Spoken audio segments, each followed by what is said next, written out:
मला छत्रपती शिवाजी महाराजांशी बोलायचंय.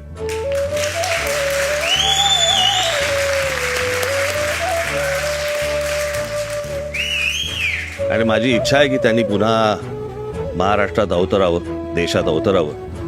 खास करून महाराष्ट्रात अवतरावं आणि महाराष्ट्रातल्या प्रत्येक मराठी माणसाला सांगावं की तुम्ही कशासाठी झगडलात, तुमच्या आयुष्यातली इतकी वर्ष तुम्ही कशासाठी घालवलीत, काय समजवण्यात घालवलीत, काय करण्यात घालवलीत.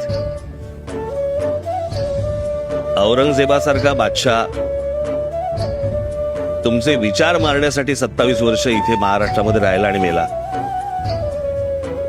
पण आम्हाला अजून कळत नाहीये की तुम्ही कोण आहात, तुम्ही काय आहात, तुम्ही कशासाठी महाराष्ट्रात जागवलात.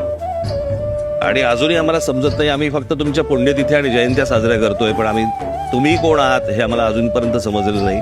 आणि म्हणून महाराष्ट्राची सध्याची आत्ताची परिस्थिती जी सगळी आजूबाजूला दिसतेय ती आम्ही तुम्हाला हरवलोय आणि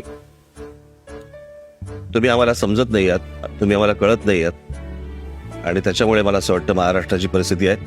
माझी विनंती आहे पुन्हा एकदा या.